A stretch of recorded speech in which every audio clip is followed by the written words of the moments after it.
Good morning. Good morning.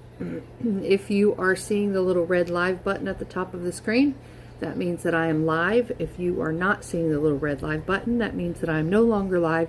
You are catching the replay. Please feel free to comment replay so I know who was able to join. If you have any comments, questions, prayer requests, anything, drop them in the comments, or you can private message me and I will respond to them at some point throughout the day. For those of you that don't know who I am, my name is Jeannie Biambi. I'm a team leader with Mary and Martha, and this is my VIP page, and this is today's daily devotion. Our devotion today is titled Grains of Sand, Ocean Waters, and Skies of Blue, and it's coming from our The Beach is Calling 90-day devotional. If you would like a copy of this devotional for yourself, just drop that in the comments and I will get you a link so that you can get one for yourself.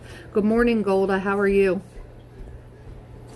I'm going to go ahead and get started with this devotion. As to not keep you guys very long, as you get on, just say good morning so I know who's here. I'm going to pull it up on my other phone really quick just to see if it shows any comments that Facebook doesn't show me on the actual live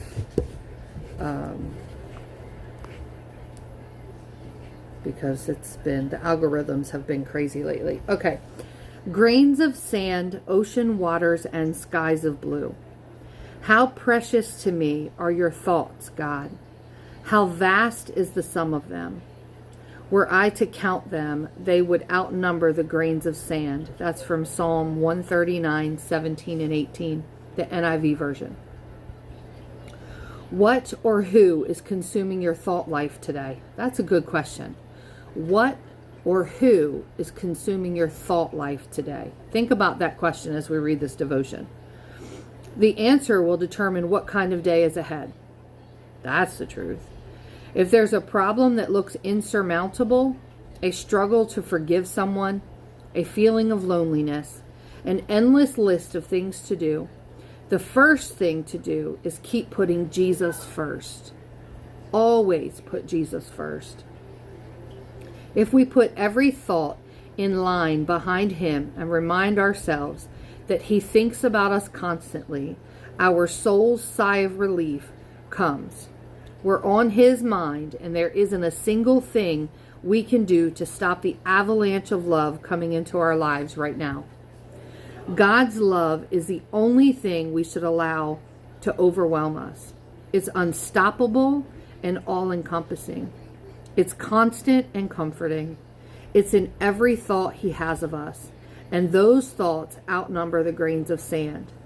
And what does love do? Love does what is best. Love does whatever is patient and kind. Love does everything it can and more than enough. You are what Jesus is thinking about. So if we are what Jesus is thinking about, what should our thoughts be on? Jesus, right? He sees any turmoil going on in your heart, your mind, and your life. He has loving truth to cover it all. I am leaving you with a gift, peace of mind and heart, and the peace I give is a gift that the world cannot give. So don't be troubled or afraid. That's John 14:27, the NLT version. Peace will guard your hearts and minds as you live in Christ Jesus. Philippians 4:7, NLT. God has not given us a spirit of fear, but of power and of love and of a sound mind. 2 Timothy 1:7, New King James Version. We can't let fear have the last say today because we're loved higher, wider, and deeper than it can ever go. The grains of sand, the ocean waters, and the skies of blue can't come close to measuring God's love for us. When our thoughts begin with him, our days begin to get better.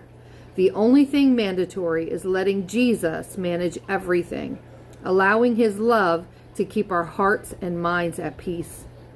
Father, let your love come and overtake me today so that all of my thoughts turn to you. That's good. When our thoughts begin with Him, our day begins to get better.